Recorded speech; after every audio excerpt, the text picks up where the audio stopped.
Elman. She is the author of the book that I've just read, The Joy of Being Selfish. This book came across my lap recently, and it is the book that I did not know that I needed, and it has opened my eyes. The book actually, I'm usually like self-development, emotions, stuff like that. And when I picked up the book, I honestly didn't know what to expect. But basically, it has transformed my business because now I have more boundaries. It's made me have more time for myself, and it has actually like made my business go from like 2 till 10, I swear, because I spent so much time with no boundaries, like letting people in and not telling people the right things. So we'll go more into the details, but first I'm just gonna let you introduce yourself and tell us what you're all about. That's incredible, first off, because I actually don't hear the business one a lot. I hear the relationship ones more, because if you don't have boundaries, it tends to be relationships first. But to introduce myself, I'm Michelle Elman. I'm a 5-board accredited life coach. My favorite topic at the moment to talk about is boundaries. I'm a public speaker, author. The Joy of Being Selfish is my second book. My first book was my memoir, Am I Ugly? And yeah, that's all about me. I love personal development, and that's kind of my thing. Amazing. Okay, so we're going to dive in because this episode is all about boundaries. And for me, I don't think I knew what boundaries were, but like I just didn't know how to implement them. So for anyone who doesn't know what a boundary is, like, can you please explain what is a boundary? So boundaries is how you teach someone to treat you. It's essentially the line between who you are and who the world wants you to be. So it's anything about do not speak to me that way, or I don't like the way you're acting right now, I'm going to leave the room and I'll come back when this is a more productive conversation. So it's essentially your limits. It's the 4 walls around you when you walk through the world. Now, I have to say that I didn't have any boundaries, like in all aspects. And I couldn't understand people who had boundaries. And now I really understand boundaries because you need them to protect yourself. And there was so many, even in like such small things, like everyone can come into my wardrobe and take all my clothes, everything. And I wouldn't, and I'm like, yeah, whatever. But like when I think about it, and when somebody else tells me, Sinead, no, you can't lend that because that's like special to me, I'll be like, oh my God, you bitch. But then I'm like, no, like she just had a personal boundary, protect herself and like to protect or like relationships. So it's like strange, like it was just something that I didn't know of. So yeah. So that's one thing that I didn't. So for me, it was perfume. So all my friends use all my perfume, but there was one that was really sentimental. And I used to always say to them, like, don't touch that perfume. My friends never asked why. My friends never crossed that boundary, never even tried to push that boundary, being like, oh, please, just that once. Because even doing that, like as much as that's part of normal conversation, that actually is testing someone's boundary. If they say no, it's no. And same with clothes. So I'll share all my clothes, but if I've worn it first, you are not allowed to be the first person to wear it. And it's small things like that. People don't think those are boundaries, but they are. Yeah, right. I'm going to get my quote out because this really struck a chord with me, with me when I read your book, because I just thought I was being super, super nice all the time. And I just want everyone to be happy around me, when in fact, it was a lack of self-love, because the boundaries that I wasn't putting in place was taking all my time. Like, okay, so the thing that you taught me, right? Let me just go there with it. So what you taught me was, so I'd be answering emails now. As you probably know on my Instagram, like I talk a lot about relationships. I'm also really open. So people come to me, but when they come to me, it's not just like, hey, it's literally like huge, big messages. Like some of them are really, really intense.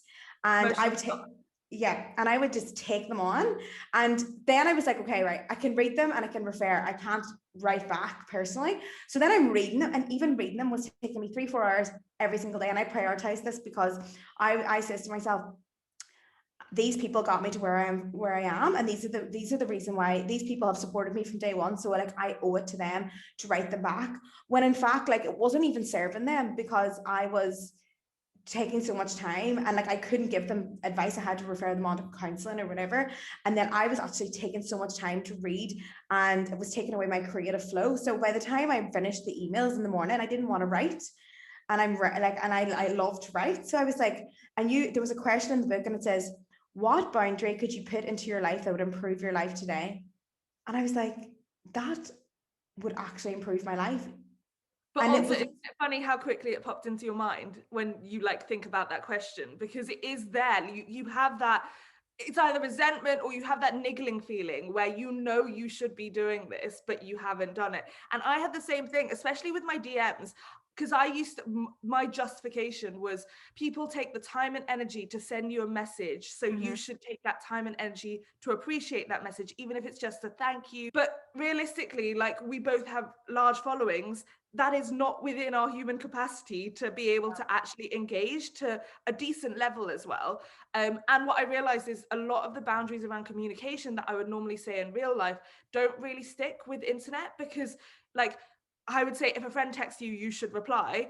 That doesn't work with DMs, because with DMs, you haven't asked for that interaction. So it's kind of like the equivalent to someone who texts you who you've never given your number to. That would be a boundary cross. And as much as I love DMs and it's not crossing my boundaries to send me a DM, I don't feel that obligation anymore. But I also had the obsession with nice, to the point where I went to one of my best guy friends and I was like, why do all my romantic relationships go wrong? And he literally turned to me and went, you are too nice.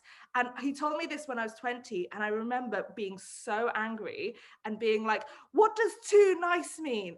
Like, everyone wants to be nice. Nice is a good thing. Just because you turn my niceness into a bad thing doesn't mean it's my fault. And then, like, obviously I eventually at one point in my life, I took accountability. It was like, oh, I know what too nice means. Too nice means no boundaries.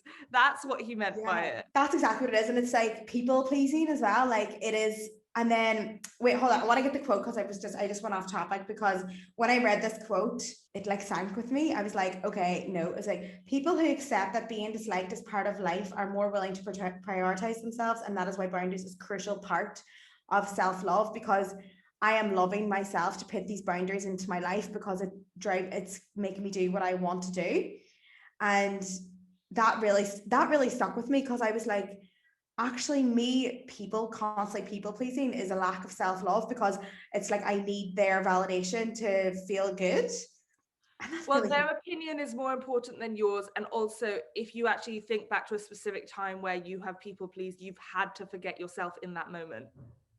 Yeah, it was just like the massive realization with me. And there were so many other boundaries as well, like work-wise. And let me tell you what happened in business. So when I read that book, I was like, okay, I'm definitely hit this boundary. And then I got like all my emails automated, everything sorted, and was just like, I really took a step forward. And then the first week that I put this boundary in place, like I wrote like my book, well, not my book, but like I'm writing a book, but like I sat down and did like 5,000 words in like one like sitting. And I was like, oh, okay, so this is what it's like to like improve your life through boundaries. And then like this book is going to help as well. So it's like just in so many levels. Like I just want to say thank you. You know what, the exact same realization. I think sometimes we don't consider how much emotional energy it takes to actually run an Instagram page. And when I was writing The Joy of Being Selfish, it was actually one of the realizations I had, because I provide a lot of content, as do you. Like, our stories are always kind of packed full of advice and all of that. And our captions are both long as well. So all of that takes time and energy. But when I was writing the book, I was finding I was writing 2,000 words a day. I put myself on a really tight deadline, which I slightly regret at the time, but was writing 2,000 words a day, and then going back on Instagram trying to create content, and I was just tapped empty. Like, I could not create. And I was like, what's wrong with me? I've always loved creating on Instagram. And I realized I've actually and I started getting a little insecure about it. And then I was like, actually, no, it's because that energy went somewhere else. It's not because like they're not disconnected. These are two things that are very much connected. But then let's look at that in the reverse.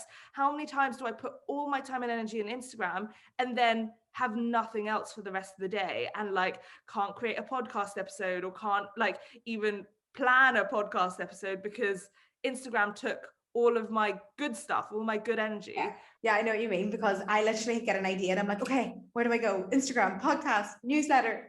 Like, I just don't know where to go with it sometimes. And I'm like, it's the fastest way to get information out. So you just want to go on Instagram. And it's so funny because people think it's so easy, right? And it's so not easy. Not only are you spending so much time creating content, you're putting yourself completely out there all the time. And like, when you're out there and someone sees your face every single day, like, you're so open to criticism as well. And I know you spoke about that, I think before on a podcast before, that like, I don't know if you get criticism I'm sure you do. Yes.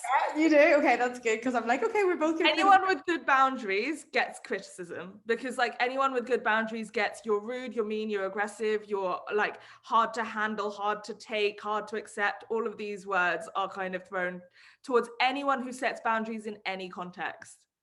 Okay, so speaking of that, right? There was a bit in your book, and you're basically setting boundaries with friends who are very bad at timekeeping. Now, I have to say that I'm very bad at timekeeping, and Siobhan gets really annoyed at me. Well, actually, all my friends, my family, my mom, everything. And it's because I just have no concept of time. I just always think I'm going to be on time, and I'm not. And how do you differentiate the fact that like they're actually being late on purpose, or they're being late because they're actually like me, who just doesn't mean to be late but just has no concept of time? Like, would you give some leeway, or how would you handle that situation? How would you give someone advice who has a friend like me, basically? So I communicate that. So I say, I find it really disrespectful. And I think even with you, if you were hurting someone's feelings, or like you were affecting someone, you would know that and care about that and take that on. And if I said to you, like, it's really disrespectful when you turn up on time, I feel like you're not taking my time as being as important as your time, then you would take a moment and recognize that, because you're a self-aware person. And so that's the communication I kind of go through. When it's a repeated behavior, it does affect the friendship. And that is just something that isn't a negotiable thing in my life, because my life's busy and I don't want to be sitting around for an hour, 2 hours waiting for you. And I've had a lot of friends who've pushed that boundary. I talked about a lot of them in the book, but it's because time is actually one of my most, I mean, it's everyone's most precious possessions. So it's a respect thing for me. And it's not about intention, because I think when you talk to people who are constantly late, they're like, but I don't mean it, I don't mean it. No, but it takes effort to be on time. And with a lot of the people who are always on time, like me, it's the assumption that it's easy for me. It's not easy for me. I set 2 alarms on my phone for every time I leave the house, because I'm not a good person at being on time. So I put all the things in place and the extra effort in place in order to be on time, not because it comes natural to me, but because it's a respect thing. And that's how you improve yourself. And also, I think it comes down to this thing which happens in a lot of conversations, where like you tell someone about their behavior and they go, oh, that's just the way I am. And I'm like, all right, but you don't want to improve that? So it's, no, you're right. Yeah. So it's just one of those behaviors where it's like, I don't really accept oh, that's just the way I am. Like, if that's something that isn't something you like about yourself, or is that something which is affecting the people around you, then surely you want to make that change. Yeah. And for anyone listening to this and has a friend like this, I really suggest sitting down with them, because I have like a friend who sat down with me, and like the fact that like we sat down and we had that conversation, I didn't realize that it felt like she was being disrespected. And then once I felt that, I was like, oh my God, you're so right. And then from now on, I'm like, what time do you need me to be there? What time do you need me to be there? If you want me to be somewhere really, really early, please tell me. Like, and also reassure me, like, what time. Obviously that's not her thing, but I'm just like, okay, what time? And then make sure that I'm there, putting it in my diary, because I think, like, especially like in my personality type, we don't care. Like, it's like we're kind of up in the air, we're kind of floaty. But like when someone says to us, like, you're hurting my feelings and it makes me feel like this, then that really, really will make you change your behavior, and you can become really aware and be like, oh my God. And then I started, see, when I got into this, I was like, where did this come from that I think I can be late? Like, why am I so disrespectful in that way? Like, why? And I had to sit there and be like, okay. And I had to like look back, and I was like, is it because of like pretty privilege? Because I always felt like I could never get fired because I'm so good at my job. Like, I was always good at hostess, always good at those things. And I was like, is it because like I used to show up and like know that everyone would get on with me and like no one would want to fire me? So I was like, I think for me, like, that's a harsh truth. The reason why I thought I could always turn up late is because I like to think I'm quite a charming person. Like, I can like, if I piss someone off, I can make them smile in 2 seconds. So like, I would just turn up late, and then like, if they're annoyed at me, I'd be like, oh, I'm really sorry, I'll just make it up to you. And then suddenly they'd be fine with me. But that is pushing someone's boundary. And it's the privilege, you said the same thing, where it's like, oh, but you know you'll get away with it. And like, what I've realized about boundaries is it's not actually very personal. So in terms of the someone being late, I'm not personally angry at you.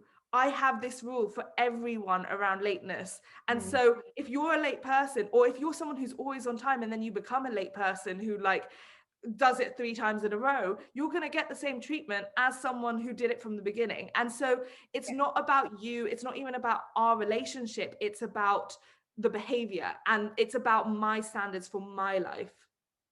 Yeah, I think you're so right. And I had to like put those boundaries in because I let everyone away with everything all the time. I have boundaries in my own relationships because like I went through all that, but like when it came to friends, because I had no boundaries, I felt it was okay for them to have no boundaries. But now I've like really put things in place where I'm like, okay, now you have to. But like then sometimes I find it really, really hard to say how I feel because I don't want to hurt anyone. Like an example this week was me and Siobhan were living with another guy before, and we found this other place, but like he was living with us, but like we were always planning on just us two. And she, like we were like, she was like, oh, we should tell him. And I'm like, I can't. I would rather just live with him. I don't care. Like he's no bother to me. It's fine. But like obviously we were like, we don't need roommates. Like we wanted this house for us. And then she was able to like sit there and be like, hey, just to let you know, like we just want to live with the girls. And I was like, I mean, my body shriveled. I was like, how could you? Like I couldn't deal with the uncomfortableness. So like, what advice would you give someone like me who finds it hard to, because that was something, I don't know, do you get what I mean? Yeah, so you don't have to find setting boundaries easy. To this day, I mean literally this morning I was thinking there's someone who I go to for physio and it's not working, and I know it's not working, and I have like delayed it for about 2 weeks to actually, because the problem is we're now friends, we talk every week, and like I catch her up on my dates, and I'm a bit like, no, I need to find someone new. Like it's not working. But so I find it difficult too. And just because like I wrote the book on it, literally, like it doesn't mean I don't struggle to set boundaries, but you can find it hard and do it anyway. And you know the right thing to do. You know how to set that boundary. And sometimes you almost have to do it impulsively, like make the words come out of your mouth and then just sit in that discomfort, because even in that moment where you were sitting next to your friend and feeling that discomfort, next time it will be easier to sit next to that person while they communicate their boundaries. It is about practice. And remember, you're learning a new life skill. And this is completely polar opposite to what you've lived your life as for the last like 20 something decades. So it's not going to be something you learn over the night. And in the same way that it took time to learn how to set boundaries within a relationship, remember where you came from and how much you grew in that area of your life, and then realize you're just applying that to a new area of your life now. So you have set boundaries in the past, you've learned how to set boundaries, you did the hard work, you just now need to make it worth it for the other areas of your life. And if you look back at relationships and you notice how much you've benefited from that, then you can also go, oh, okay, and now I might not be able to imagine how much it's going to benefit my work or benefit my friendships, but I know it benefited my relationship, so it's not going to be a bad thing in other areas of my life. Yeah, no, you're totally right. Another thing in the book that I wanted to touch on was workaholics. Like that didn't hit me because I'm not a workaholic. It's like I work for myself, but like I know I have a friend and she's just so stressed all the time and she's just constantly people pleasing. I'm like, you need to tell them like this is too much for you, like you're just gonna end up quitting, and then like they don't want you to quit. Like you could just have some boundaries in there. And like you said something, I'm gonna find the quote. I'm here with all my quotes, like I'm armed. Okay, so if the majority of workaholics were honest with themselves, the workplace provides the feelings they crave of being needed, and it makes them feel important. The urgent requests aren't actually as urgent as they perceive them to be in their brain, but instead they love how the busyness distracts them. Yeah, that it makes was you like, feel needed. Yeah, and I was like, oh my God, that's so right. Like they are like getting all the validation that they seek inner with work, and then when they get things right in work, they are just they are feeling that like that bit of dopamine, but in fact it's like wrong because they're being disrespected in so many ways. But how would you implement strategies for them to, I think a lot of people like me reading that out will be really aware of that now, and they're going to be like, shit, Like Yeah. I work because I feel that's where I get my love. But yeah, how would And the you? thing is, especially with work, it's really dangerous because, of course, the business are going to take advantage of that. And you can get on your high horse and be like, well, morally, they should care about my well-being. They don't. They care about money. So you need to make it your priority. And at the end of the day, and this is a really harsh thing to say, but you are replaceable in a business. If you drop dead tomorrow, they would find another employee. They do not care about you. Therefore, you need to care about you. And so you need to put those limits in it. And it actually reminds me of one of my friends who was the first one. She was brand new in a job, but was the first one in the office, the last one to lock up every day. And then I just said to her one day, is there someone else at the same level as you? And she was like, yeah, why? And I was like, when does he get into the workplace? And she's like, 9 o'clock. And I'm like, when does he leave? And she's like, 5 o'clock. And I was like, okay, so why are you getting there at 6 a.m. and why are you leaving at 9 o'clock at night if those are his working hours and you're being paid the same level? And she was like, but I just feel like I'm not doing enough and I don't want to lose my job. And like, I was like, everything I heard in your reply is fear. That's why you're staying at work, because you don't see your work as being high enough quality. So you're trying to overcompensate with the quantity of work by being present. And it's this what they call presenteeism, especially in an office culture, where like you have to be seen at your desk, and if you are seen the longest hours in the office, then you're clearly doing the best job. But actually it kind of works the opposite way around, because I don't know about you, but if I'm like, why does it take you so long to do the same amount of work, I would start questioning your efficiency and your effectiveness. So it's actually counterintuitive, and you actually need to get honest with yourself. And I know that's a very simple sentence to say, just get honest with yourself, but you know all of this deep down. I truly believe every human has all the answers they need already, which is why I don't think my job as a life coach is actually that hard, because you have the answers already. I'm just helping you find them. And so, as you said, when you read that quote, it's going to hit a nerve because you know that already. It's just you're ignoring it, or you're burying it in your unconscious because you're not ready to face the truth. But it's there, you know it's there, because you feel that discomfort. And so every time someone crosses your boundary in a workplace, just do 10% more boundaries than you did before. It's not about revolutionizing your day, but if there's one, look at the thing that is causing you the most discomfort in work and focus on that and go, okay, can I set a limit maybe in the evening so I don't work in the evening, or I don't work in the weekend? And then when you actually do it, notice how it positively impacts your day, being like, wow, I have so much more energy when I wake up in the morning, or wow, on Monday when I go into the office, I have a clearer head because I actually rested at the weekend. And then that's how you start building it. And you, by recognizing the positive accomplishments you've done with the small things you've done, it gets bigger and it gets easier. Yeah, I think with my work, because that sort of is different, because like that's like people who work for corporations stuff, but like people that work for themselves and have their own businesses. I sort of learned through like my roommate Siobhan, like she was sort of my role model, because I watched her have boundaries, and I was like, if I want to have a successful business like her, I need to have the same boundaries. So for example, like we would all be out having fun, having dinner, and she'd be like, okay, I'm going to work. And I'm like, why would you go to work? We're having so much fun. And she's like, no, I have calls. And I'd be like, what? So I was so confused by like, why would you want to, if it like she had all these boundaries, I was like, I need to put these boundaries into my life. So like now, if anyone's, there's a lot of people starting businesses at the minute, and like because you work for yourself, your friend can just call you up and be like, hey, do you want to go for a coffee? And I used to be like, yeah, like I work for myself, it's okay. But now I'm like, no, like you can get me on my lunch hour and you can get me after work hours. But now I'm like, no, from 9 to, well, not 9, like I have my own hours. I'm not 9 to 5 anyway, but I'm like, no, you can't have, but obviously there is sometimes, like an example yesterday was, one of my friends rang me, and like I picked it up. You know, it's when just like your friend needs you, do you know what I mean? And I just went on the phone to her for like an hour and a half. And then like my friend was like, see, if that was my mom, I wouldn't even answer the phone because like I'm working. But, and then my day was all messed up. This is such an important thing around how people have different boundaries. So I am that person, if a friend calls me up and goes, hey, do you want to go for lunch? And I have nothing pressing or important or urgent, I will go.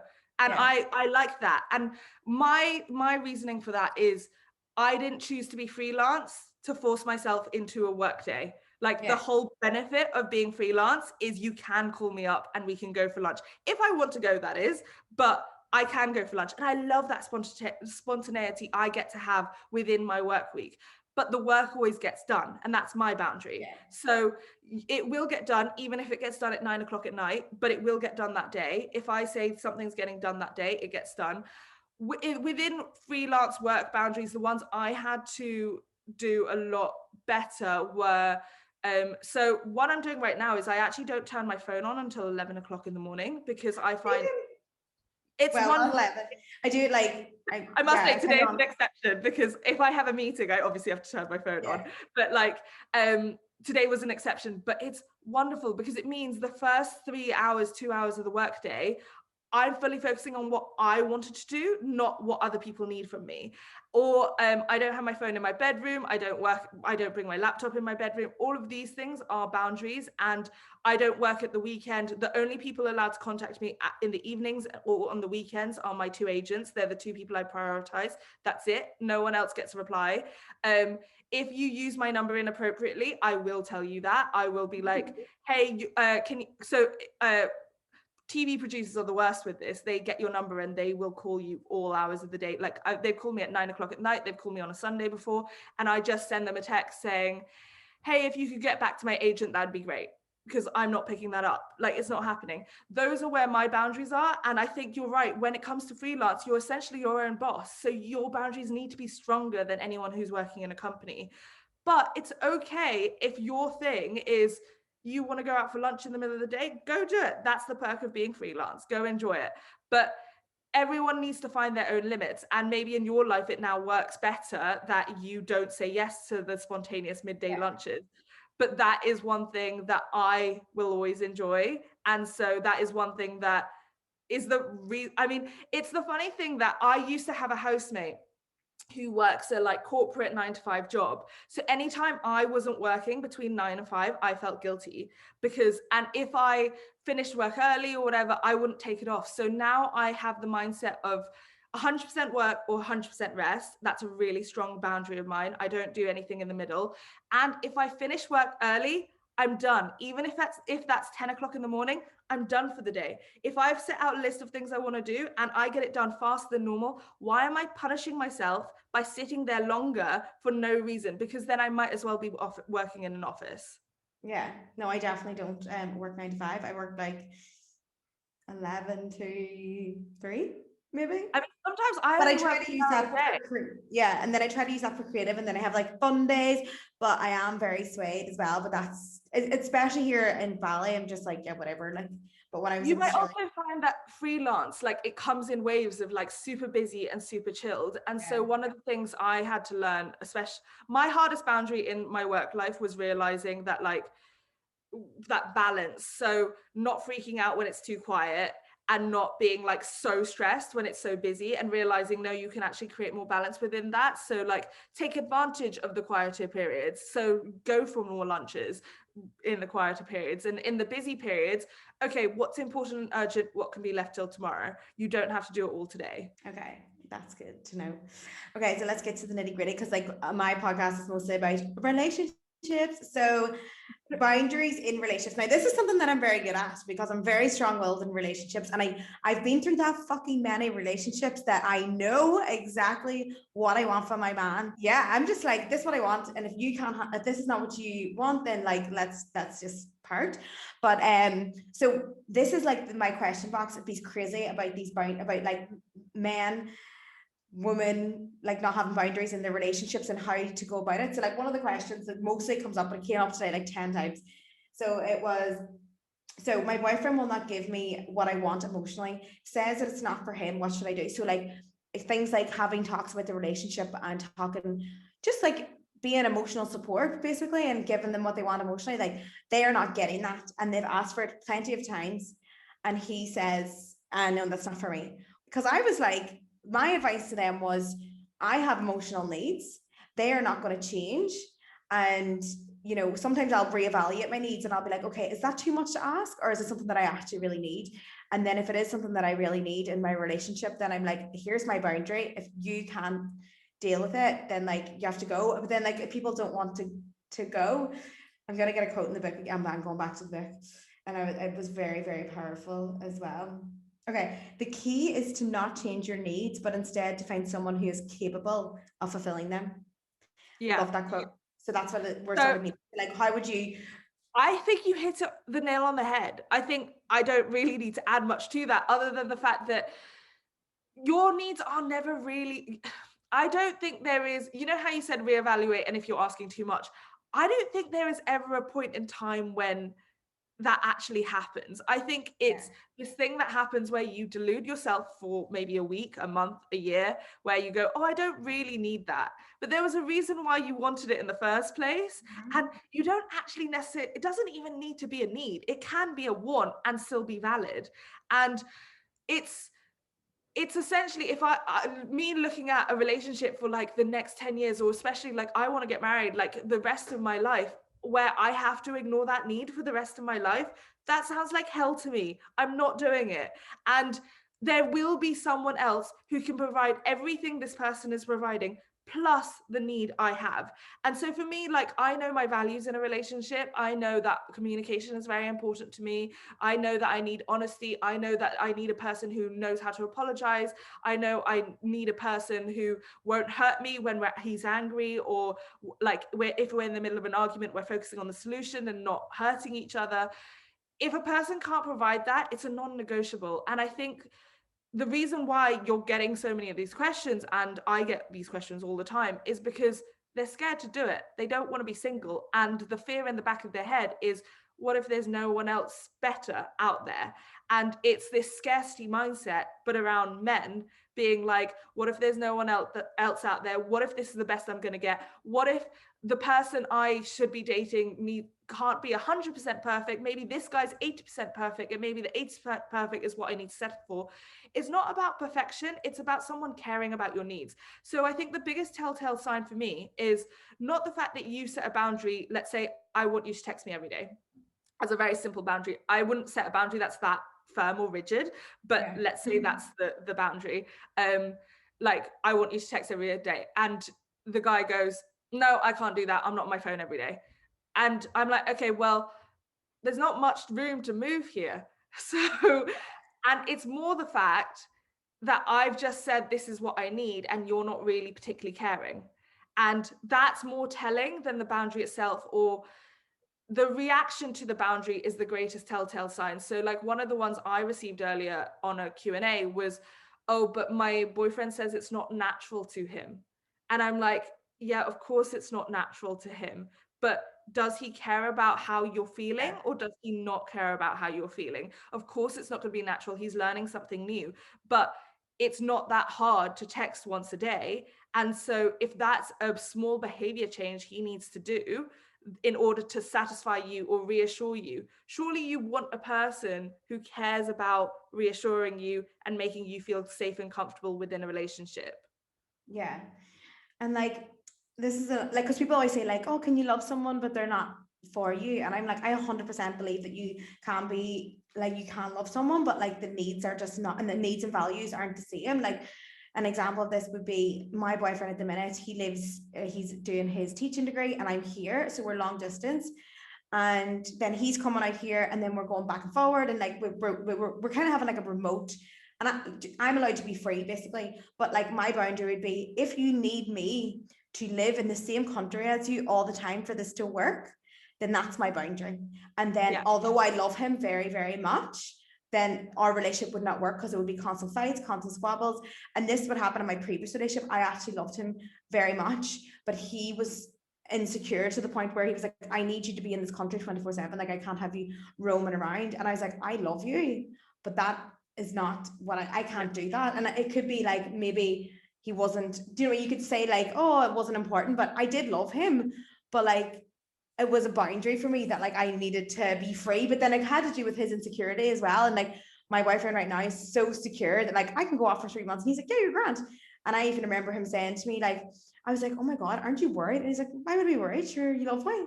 And like, that was just like, okay, like, this is what I need. I need a secure man. And yeah. I'm so glad you said that, because I say a lot, love is not enough. Love is one value within romantic relationships, not the only value. And a lot of the times, especially in movies, they'll be like, but I love you, as the overriding thing. Love is sometimes not enough. If you love the person but they don't want kids and you want kids, doesn't matter. You want kids. So that's the thing that's overriding it. You love the person, but they want to go traveling and you don't want a long distance relationship. Doesn't matter. You don't want a long distance relationship. Therefore, end of relationship. And so I'm making it sound really simple. Of course it's painful, but every loss is painful. But take that to friendships. It's the same thing. All the friends I've cut out of my life, I still love them to some extent. They were really important people to my life. Doesn't mean I keep them in my life. If their behavior changes, if the way they treat me is bad, then you can say you still love someone, but if that behavior is not aligning with the way that you see love, because you have to remember, a lot of people have been taught love to mean something very unhealthy. So like, love is criticism to a lot of people, and the way they show love is criticizing you. I can't have that person in my life. I'm sorry that you learned that love is criticism, but that's not love to me. And so you might say you love me, but if your behavior isn't aligning with that, then that's more important than us loving each other, because frankly, like, I can learn to love someone else. And that's where you have to look at love as only one criteria. Yeah, because this is the thing, because people have different boundaries as well. So this was something that I wrote in my book about boundaries, in terms of like trying to explain them, because you can have different boundaries and it depends on your boundaries if that person is right for you. So I remember someone messaging me and being like, my boyfriend goes out all weekend and he parties all weekend and he just keeps doing it, and what should I do? And I'm like, you've put the boundary in that, like, you've got kids, he can't be going out all weekend, then it's your emotional responsibility, because you keep taking him back. It's your actual responsibility right now. And like, people have different boundaries. So for example, somebody like me who has no kids, my boyfriend can go and party all weekend. I don't give a shit. It's not my boundary. So he can go out as long as he does what he needs to do. It's not my boundary. So like, people have different boundaries for like different situations. But then it's like, okay, once you've put the boundary down and be like, you can't go out all weekend when I have to look after these kids, then you have to take emotional responsibility. And then that's, I think, there's a cycle that like you probably get in your inbox and I get in my inbox. People are like, he keeps doing this. But like, in fact, it's their fault. It's the person letting him do that. Like, that's where I'm very big on language. And I think when you say he made me feel that way, no, like, you have to take accountability for how you're feeling, what you're doing in it. Yes, of course, there is his behavior and everything that he is doing, but you're not in control of that. You're not responsible of that. You're responsible in your reaction. And I had a friend with the same thing, but he kept making plans to come. He kept wanting to come over after a night out, which of course, like, majority of people, when they go out, it's like, oh, I'll come over at 10 o'clock. Oh, I'll come over at 1 o'clock. It keeps pushing later. And my friend was sat at home being like, you said you'd come over at 10 and it's 2 a.m. I want to go to bed. Like, when are you coming over? Getting more and more annoyed. And I was like, why are you doing this? Like, just set a boundary. If you go out, you're not coming over and staying. Like, I don't want to know about your time schedule. Like, if we're married, for example, I might say you have to be home at 2 o'clock, or text me at 2 o'clock. Whatever your thing is, everyone's boundaries are different. But if you're continually doing the same thing, I think it's an Einstein quote, which is like, doing the same thing and expecting to get a different result is the definition of crazy. And that's where I come back to, is like, okay, so do something different, anything different. Either say you need to text me at a certain time, or say you need to find a friend's house to go stay at because I don't want to be up worrying about your safety, or set a boundary around, okay, you can only go out 3 times a week, or whatever it is. But I'm the same as you right now. If I had a boyfriend, I frankly don't care. Go out, do whatever you want. But I'm not the one who's going to be holding back your hair when you're throwing up in the toilet. Sorry. See me when you're not hungover. Like, I'm not going to look after your hangover. Sorry. Find a girlfriend who will. But go out as much as you want. I don't care. That's your life, your independence. Oh my God, I'm obsessed with you. Okay, right. So this is the question that it's probably a very similar answer, but it's the one that I always get, and people do struggle with it. So My boyfriend won't put me on Instagram. Am I being too needy to expect that he should put me up? Is there a circumstance, or how does this?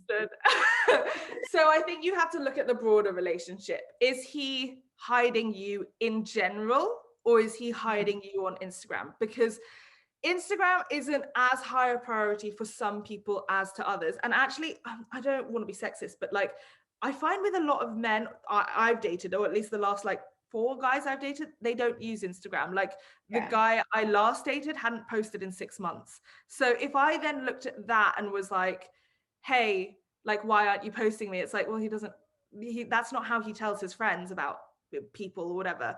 So look at the broader thing. Is he telling his friends about you? Has he introduced you to the family? Has he introduced you to his friends? That's the part you care about. So I think sometimes we look too specifically at one behavior and decide the meaning. So go back to the meaning. What does it mean that he doesn't introduce you? Okay, so then someone might reply, it means that he is embarrassed of me. It means that he doesn't think I'm too ugly for him because like he doesn't want to be seen with me. Okay, there are a lot of jumps in the middle of that. So let's take it in the middle. So what could it also mean? It could also mean he doesn't use Instagram. It could also mean that Instagram isn't a high enough priority. It could also mean he's secure enough in the relationship. He doesn't need to prove it to anyone else. Okay, so what could we figure out to get those needs met, but actually like, and fix that meaning? Okay, well, I need more reassurance that he is telling other people about us and not keeping me a secret. Okay, so does he hold my hand when we're out in public? Does he tell his friends about me? And just ask those questions. So I'm wondering, have you actually do your friends know about me? Or, hey, it would really be really nice if I could meet your friends. Then see how he reacts to that. And if it's a constant no, no, no, then you're like, well, this is strange. We've been dating for 6 months. Like, why don't your friends know about me? And that's, do you get what I mean? You're looking at the wrong problem here.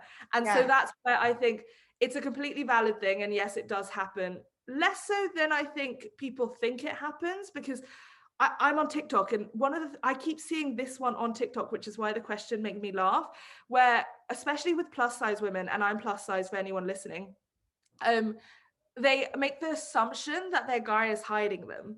And I'm like, it's an assumption. Like, I've never had a guy hide me in their life. And like, then it starts making me think, well, is that your projection because you're insecure and you think no one would want a fat girl on their arm? Whereas like, I've never had that insecurity. So I've never had a guy hide me because like, I don't think it's embarrassing to date someone who's fat. Whereas you think it's embarrassing to date someone who's fat. So you're projecting that on the people you attract. And so I think it's about checking where your beliefs are, because sometimes we see what we want to see and we deduce a meaning that is going to hurt us because we don't feel good about it already. So you're trying to confirm something you already don't feel good about, if that makes sense. That was a very, very good answer, I have to say. It was just like I was kind of like expecting a bit like the last answer, and then you're like, whoa, you just got everything to the T. So I really think that will just like help people on their journey as well, because I think like Instagram is, and I think you're right, like some guys just aren't into it, and then sometimes they feel like they need to prove, but they're just, if they don't post their food or where they're at throughout the week, like why would they post like who they're with? And I always think like if he's very active, then maybe you would have to question, like if he's very active and everything's on there. How I would phrase it is, if he's posting every day on Instagram and you've not been posted, to me, it's a red flag. But I think we use the word red flag in, this is actually something I'm so passionate about at the moment. Everyone is using the term red flag wrong. Red flag essentially means warning sign. Red flag doesn't mean dump them. Like, I've dated guys with red flags. If they have 1 million red flags, if they have 100 red flags, maybe you dump them. But like, it's a warning sign. So you go, okay, warning sign, let's do something about this red flag. Let's actually go sort it, see if we can turn it to a green flag. A lot of the times, red flags don't turn into green flags, but it's not something that you have to like dump someone because they're not posting you on your Instagram. Let's explore it. Let's actually figure out what's behind this. And do you know another thing that we could red flag and the word ick is like so mainstream right now? Oh my God, icks. Like, I just can't. I hate it. And the trends on TikTok with that, I'm like, oh my God, this is awful. I saw awful. an ick was someone having a lazy eye. And I was like, that's not an ick. Like, I couldn't. Like, I'm not even being articulate about it right now because it just like annoyed me so much. I know, like, because people are like, what gives you the ick? And I was like, I don't know. Like, I've never even thought about it. Well, so one of the ones I saw is like a guy putting on his cycling helmet is an ick. And I was like, you mean not killing himself because he's wearing what? That's for safety. That's not for appearances. You know, the first time that I really experienced like what an ick was, I was actually away, and last weekend we were at the Gilly Tea, and you've never been to Gilly Tea in Bali, and it basically like you're not like cars or motorbikes or nothing, so it's just bikes, and I'm like, really muscular men in these like girly bikes is just like, is that the definition of ick? I don't know, but it's just like, oh, it's weird, but like that must be ick. But yeah, I must say, it's such a bad term.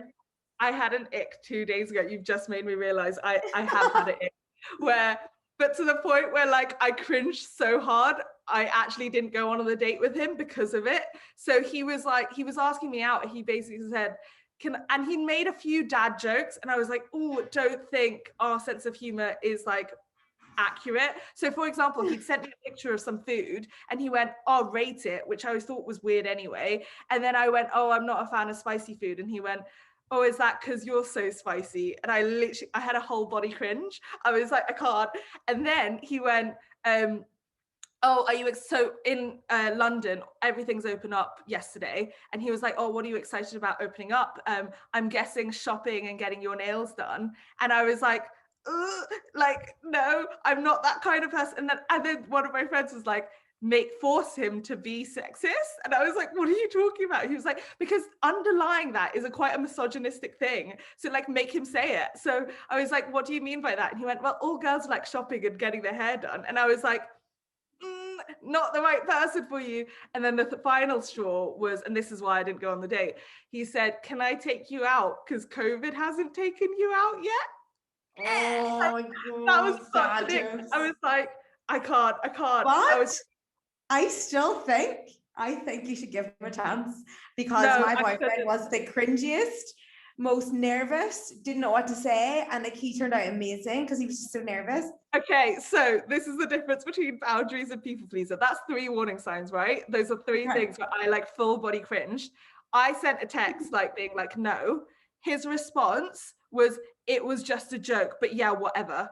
Like, is that not a like example text of I did the right thing? Like a 30-year-old man should never reply with, but yeah, whatever. Like I have sent enough rejection texts that every time I've got a good reply being like, no worries, hope you find what you're looking for.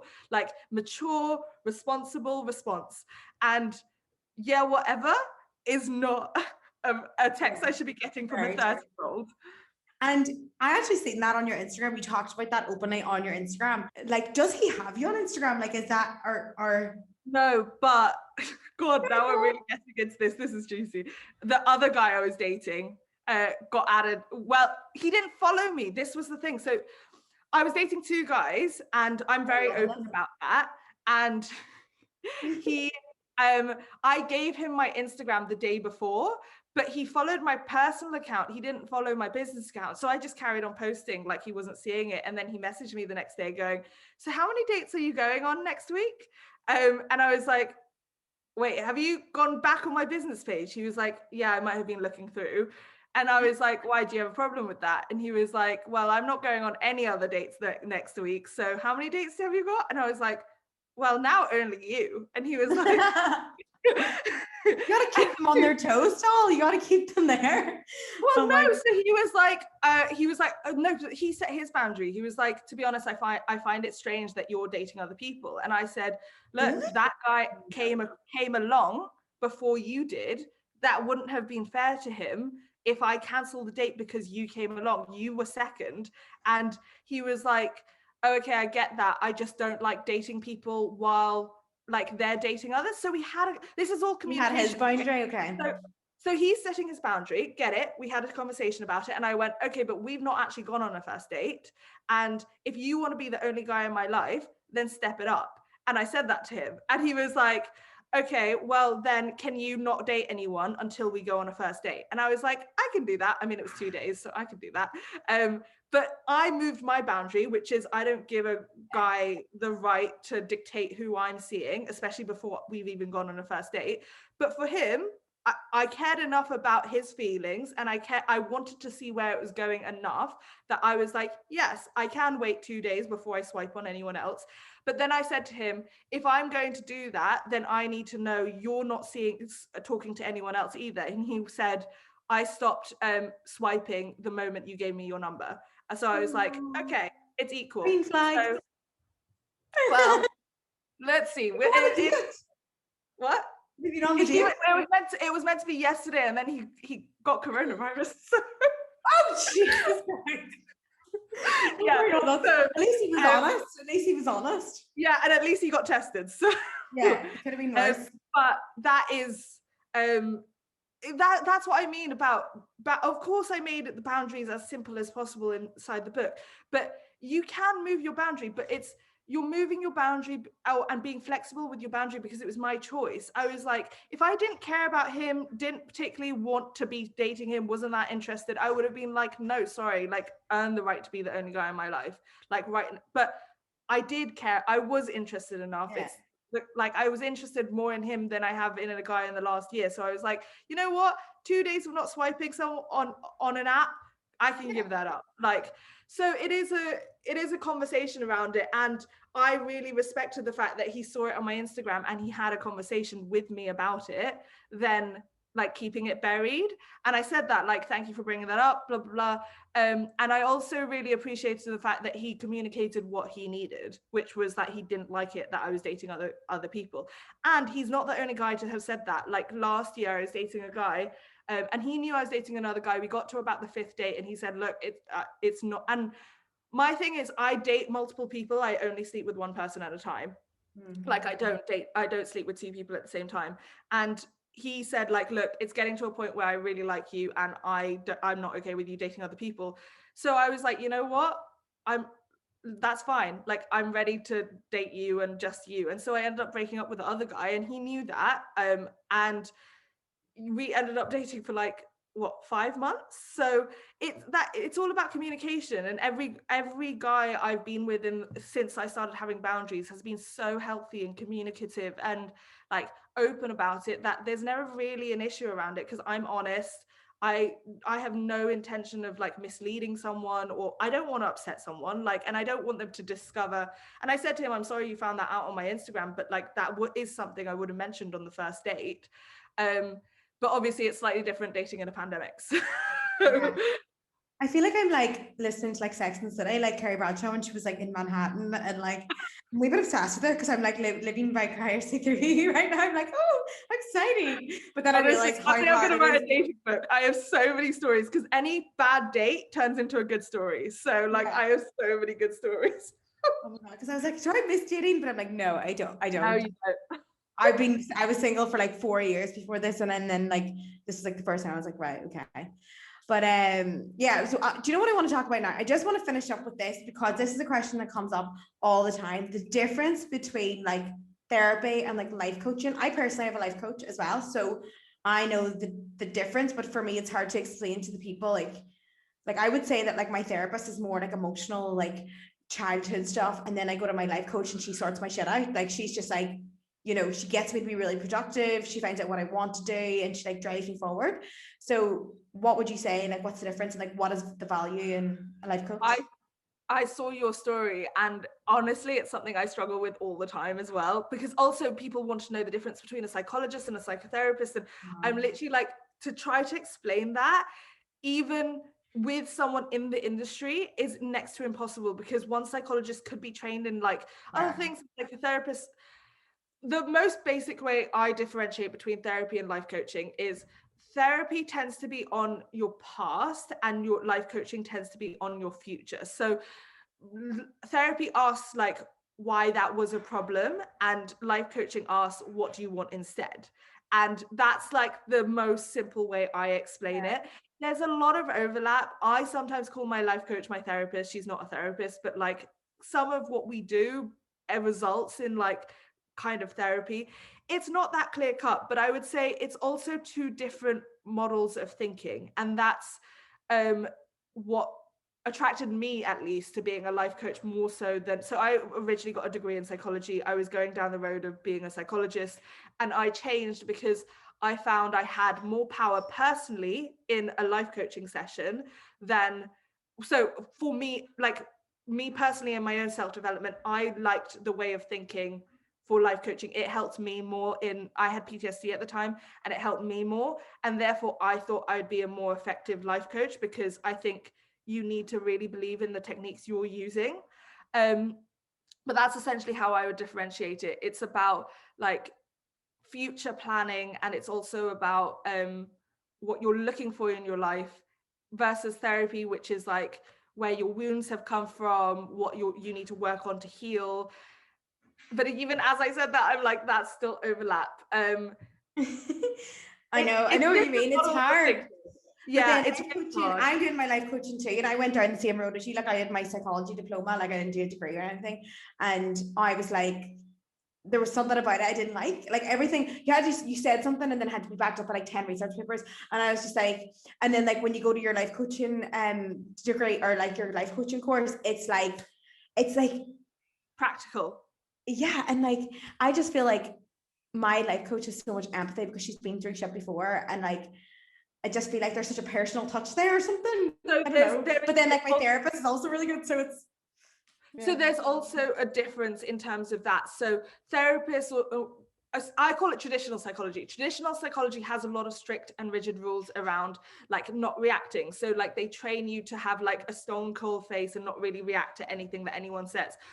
That makes me feel uneasy, like personally, because I'm like, I don't know, it makes me feel uneasy. And so with a life coach, they can tell you more information in a session about them. I know I know a lot of things about my life coach, and it makes me feel better about like, and she is allowed to give that information because it's not as protected as traditional psychology. And that's where I think you need to be really careful with life coaching. Go to someone who's qualified, go to someone who's recommended. That's the best way to find a life coach, is like if if you know someone they've worked with, then that's like really reputable. But obviously there are a lot of people calling themselves life coaches with not a lot of interest in like educating themselves or continuing to educate themselves.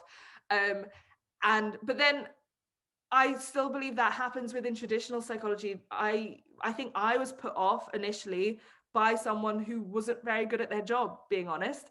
And so I was put off therapy as a whole collective. I'm now a lot more nuanced in that and go, therapy works for some people, life coaching works for some people. Sometimes it's just about finding the right personality. You would never go on one date and stick with that person. So think about that in terms of like finding your therapist or finding your life coach. But I think where I found it was too restricted within therapy for me was, well, first of all, PTSD has been known to not be helped by talking therapy, because all it does is it strengthens the neurological patterns by replaying the trauma over and over in your mind, which is why I found life coaching helped. And I personally use something called havening that really helped with my PTSD. But then also, it was the sentence where I walked in, and it had been 3 months of therapy, and I'd had this PTSD, and I said, okay, what do we do now? I need to move on with my life. Like, I can't keep talking about something that happened a decade ago. For those of you who don't know, I've had a lot of surgeries. I had 15 surgeries when I was younger, and all the PTSD was around medical stuff. And I was like, this happened 10 years ago. I need to like move on. There was a point in my life I was happy. I want to go back to being happy. And she said, you don't move on from this, you learn how to manage this is you for the rest of your life. And I just went like, and this was me in my last month of my psychology degree, I was just about to graduate, and I just went, that is the most disempowering thing you could possibly say to someone. Like, to say like, this is you for the rest of your life, that there's nowhere to go and I just have to manage it, as opposed to like not fix it, but like heal it, or like even heal it 10%, 20%. And that's why I was like, I need to look for another approach. So if it's not sitting well with you, that's the biggest warning sign you need. But everything serves a purpose. And I think the 4 months I had in therapy were very cathartic, very necessary for the start of my process. Yeah. And I think it's important as well that like people need to realize that like just because you had one bad experience as well doesn't mean they're all.